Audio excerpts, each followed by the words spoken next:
देख रहे हैं डीटीवी भारत। तो मैं हूं आपके साथ शर्मिला चौहान। खबरों की शुरुआत करेंगे और सबसे पहले चलिए बिहार की सियासत की बात करते हैं। बिहार के उस चुनाव की बात करते हैं जो 4 अप्रैल यानी सोमवार को होने वाला है और इस चुनाव पर सबकी निगाहें टिकी हुई हैं। आपको बता दें कि 24 सीटों पर एमएलसी के स्थानीय निकाय कोटे से यह चुनाव होने वाला है और इस चुनाव में सबकी निगाहें इसलिए टिकी हुई हैं क्योंकि मुकाबला बेहद जबरदस्त है। इस चुनाव के दौरान वो सब हुआ, वो सारी तस्वीरें दिखी जिसकी कल्पना शायद ही कई नेताओं ने और बिहार की जनता ने नहीं की थी।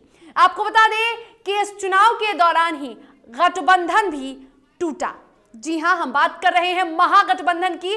महागठबंधन में आरजेडी और कांग्रेस रहती थी, लेकिन इस चुनाव के दौरान कांग्रेस को मनचाहा सीट न मिलने के कारण कांग्रेस ने महागठबंधन से बगावत कर लिया और बगावती तेवर दिखाते हुए खुद को महागठबंधन से अलग कर लिया।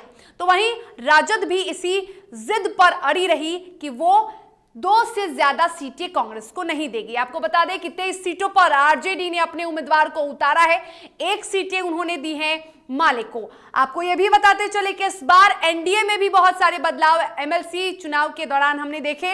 एनडीए में आपको बता दें कि बीजेपी, जेडीयू और रालोजपा के प्रत्याशियों को चुनावी मैदान में उतारा गया है। एक तरफ रालोजपा को सिर्फ 1 सीट मिली है, यानी कि रालोजपा के 1 उम्मीदवार चुनावी मैदान में उतरे हैं। तो वहीं बीजेपी और जेडीयू ने आधा आधा प्रत्याशियों को अपने अपने दल से इस चुनावी मैदान में उतारा है। आपको बताते चले कि इस चुनाव की तैयारियों को लेकर अब पूरी व्यवस्था हो चुकी है और चुनाव की तैयारियां भी पूरी हो चुकी हैं। चुनाव के प्रत्याशियों की बात कर ले तो तमाम जो प्रत्याशी हैं वो अलग अलग दलों के और मुकाबला बहुत कांटे का है। मुकाबला काफी दिलचस्प है, लेकिन ये मुकाबला एमएलसी चुनाव का वो सीधा राजद और जेडीयू से है। आपको बताते चले कि विधान परिषद चुनाव को लेकर लाइव वेबकास्टिंग की भी तैयारी कर ली गई है, यानी कि अब जो चुनाव होगा उसे लाइव वेबकास्टिंग के जरिए देखा जा सकता है। यह तैयारी की गई है। सुबह से वोटिंग होगा और वोटिंग के दौरान भी सुरक्षा के चाक चौबंद व्यवस्था किए गए हैं। वोटिंग के चाक चौबंद इंतजाम किए गए हैं ताकि किसी तरह की कोई भी परेशानी ना हो।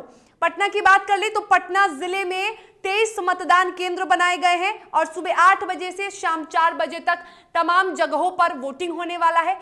कुल 184 उम्मीदवार चुनावी मैदान में उतरे हैं और वो अपनी कहीं ना कहीं उनके भाग्य का जो फैसला है वो कल ईवीएम में कैद हो जाएगा।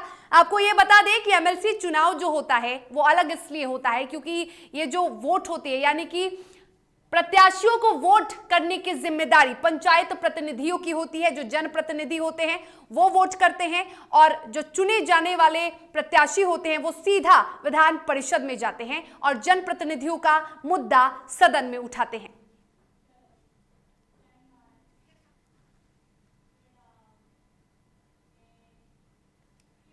तो